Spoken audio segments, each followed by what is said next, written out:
இன்னைக்கு வெள்ளரிக்காய் வச்சு எப்படி தோசை ஊற்றுறதுன்னு பார்க்க போகிறோம். அது கூடவே அதுக்கு ஆப்டான அட்டகாசமான சட்னியும் எப்படி பண்ணுறதுன்னு பார்க்க போகிறோம்.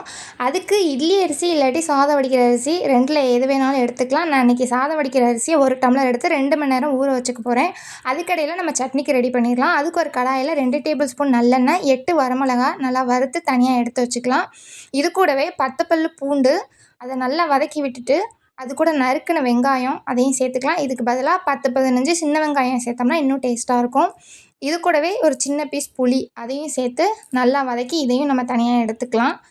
எடுத்ததுக்கப்புறம் 2 தக்காளி அது பின்னாடி உள்ள பகுதியை நீக்கிட்டு நம்ம முழுசாக அப்படியே சேர்த்துக்கலாம். இது எல்லா சைடும் நல்லா வதங்குற மாதிரி திருப்பி திருப்பி விட்டு இதை வதக்கி இதையும் நம்ம தனியாக எடுத்து வச்சுக்கலாம்.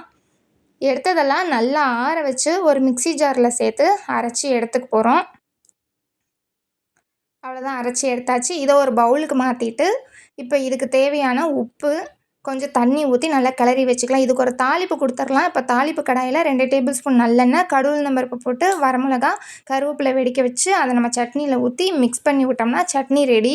அடுத்து தோசைக்கு கட் பண்ணி வச்சுருக்க வெள்ளரிக்காவை சேர்த்து 3 பச்சை மிளகா, சின்ன 4 பீஸ் இஞ்சி, 5 பல் பூண்டு, கொத்தமல்லி சேர்த்து துருவின தேங்காய் அதையும் சேர்த்து சுத்தமாக தண்ணி விடக்கூடாது, நல்லா அரைச்சி எடுத்துகிட்டு வந்துடலாம்.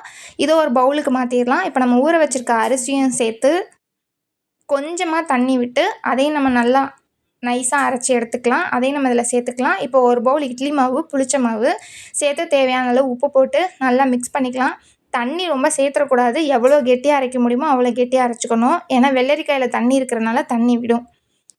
இப்போ இதை தோசை ஊற்றி எண்ணெயை ஊற்றி மூடி போட்டு எடுத்தோம்னா வெள்ளரிக்காய் தோசை சூப்பராக ரெடி ஆகிடும். இந்த மாதிரி உங்களுக்கு யூஸ்ஃபுல்லான பல வெரைட்டிஸ் ரெசிபிஸ் வெயிட்டிங்கில் இருக்குது. ஸோ சேனலை சப்ஸ்கிரைப் பண்ணிக்கோங்க. கீழே இருக்க பெல் ஐக்கானையும் கிளிக் பண்ணிக்கோங்க. அப்போ தான் நான் போடுற வீடியோ உங்களுக்கு நோட்டிஃபிகேஷனில் வரும்.